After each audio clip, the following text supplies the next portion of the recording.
episode number 22, and I'm going to be answering today, what is the potential for use of ultrasonics, piezoelectric devices, I'm using ultrasonics for piezos as well as high and low frequency, in the role of energy storage, power transfer, and energy harvesting. We're really going to be taking a look at today in the energy sector, or in that space, how do piezoelectric materials, how do ultrasonics play a role or not?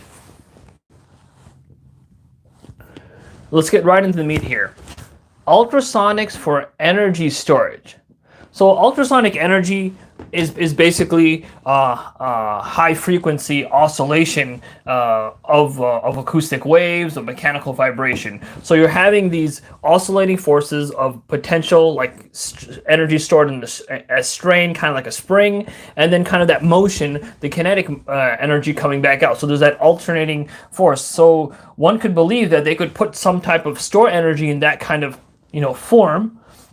For example, an elastic structure that's resonating or that's vibrating, and then they could have some mechanism by taking that energy back out. So this is very problematic for a couple of reasons. The first is that constant back and forth of the energy, that is going to induce losses. So there will be lower and lower energy each time the kinetic energy transfers to elastic energy in that system. Every time that happens, you're going to be losing energy. So it's like you have a battery, but it pretty much, once you charge it, it's going to run out in a minute, or 30 seconds, or 10 seconds, or 5 seconds, or 100 milliseconds. The battery will just completely run out because of that back and forth dynamic behavior. So this dynamic process, especially at the higher frequency you go, the faster the decay is going to happen. So the ultrasonic part is even, I guess, a worst case. Maybe a subsonic or very low frequency might be a little bit better. But the basic also fact is that the energy density that you can actually store in terms of joules per meter cubed or joules per centimeter, kind of a term you might look for batteries. I don't have the number off the top of my head, but I know for a fact that it's going to be way lower for any mechanical structure in terms of how much energy it can store, and obviously you'll never get back out more energy than it has inside of it. So this idea, again, of ultrasonic energy or sound or acoustic storing is similar to a flywheel in the sense that there's mechanical energy, there's that kinetic energy of a flywheel, the rotational inertia, that are used in certain applications. But the difference between a flywheel, which is constantly rotating with a huge mass, large rotational inertia, and a oscillator is that in an oscillator, so elastic energy is being converted back and forth at the appropriate frequency that's natural to the system. It's going back and forth between elastic and kinetic. In the case of a flywheel, it's constantly appearing in one form. It's not elastic energy. It's just that mechanical rotational energy. So because there's no energy, like there's no conversion between one energy type and another, therefore it can hold energy better, and the losses are going to be due to the friction around the axle of such a device. Otherwise, it should, that flywheel will rotate forever as long as you have low friction. The lower friction, the longer it's going to rotate and store energy. But a piezo oscillator or any elastic material like steel or rubber or anything, it's going to really decay quickly. So it's ultrasonics for energy storage. No, they will not work. They will not work as a flywheel. They will not work as a battery. Ultrasonics for energy transfer, power transfer. So one company tried to do this. I don't think they were successful. I think they probably got some good funding. It probably sounded very fancy, but it didn't probably work in the end. Whereas you had one air transducer, and let's say 20 or 30 feet away, you had another air transducer. So you're able to shoot ultrasound from one to the other. The second one resonated, and you could draw basically energy off of that direct piezo effect. So one uses the converse piezoelectric effect, generating ultrasonics. The other one absorbs it, and then starts to vibrate. That charge and that voltage developed is then sucked off using appropriate circuitry.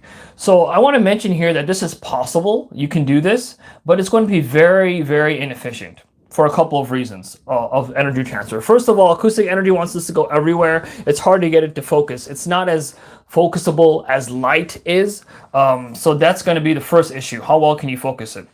The second is that the energy transfer between a solid medium like a ceramic or like a metal back into air is not very high. The efficiency of transferring energy, because it's acoustic, so it has to transfer from the speaker medium or the ultrasonic speaker back to the air, back to an ultrasonic speaker or a receiver. So all those processes are going to have their own inefficiencies, so it's going to be extremely low. And the maximum density, the maximum power that you can actually implement in this way is going to be also low. Again, the maximum limit, for example, that you can even store in an oscillator is going to be low.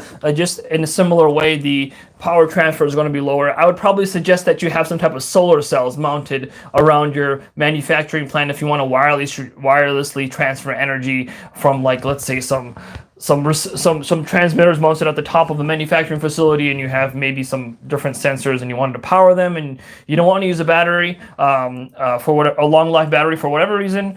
In that case, you may consider solar power, to be honest.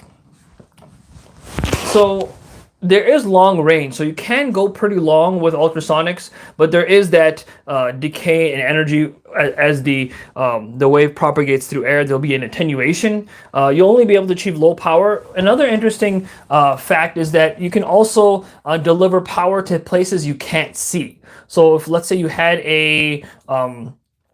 a large steel plate and you had some ultrasonic sensors or some ultrasonic receiver on the very edge of the plate, you can transfer energy across the plate through that hard medium into the other sensor. That would work a little bit better than transferring it through air, but at the same time, you'd have to configure your transmitting array to be focused ultrasound on that point. It still wouldn't be efficient, but if you had to do it for a very specific application, then you could actually focus ultrasound into a distant object or a distant receiver in order to allow that to convert energy. But again, you may just be better off using low power electronics and a efficient a battery that has low leakage.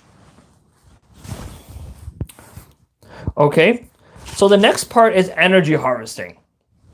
Okay, so energy harvesting, that there's simply in the air, like if you think about a wind turbine, or if you think about solar cells, there's no like free energy out in the universe that's ultrasonic that you can actually capture. And the acoustic energy, the sound, is also very low power as well, probably for a good reason. You don't want to hurt your ears, right? So they're very low power in the atmosphere and the environment of acoustics, vibration, and ultrasonics. So the power is very low. You're not able to capture it, actually.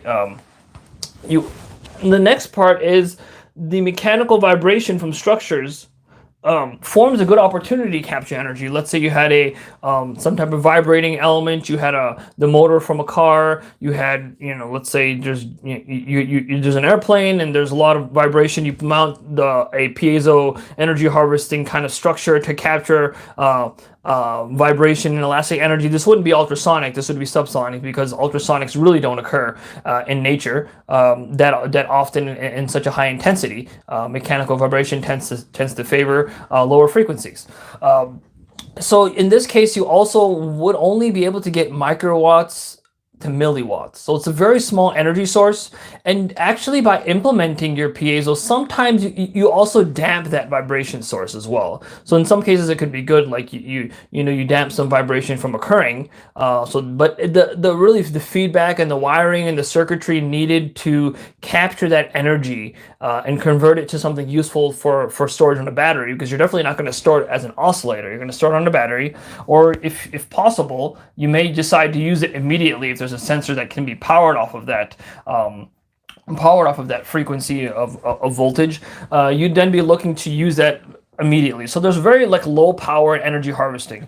A while back, I don't think it passed, but there was a proposal to put piezo materials, piezo energy harvesters in roads. They'll say we'll generate so many megawatts of energy or megawatts of power. We'll power a whole city based off of people driving on roads. But what they don't consider is that when you're actually taking the energy from the cars driving over and squeezing on the piezos, you actually have to make the road squishy.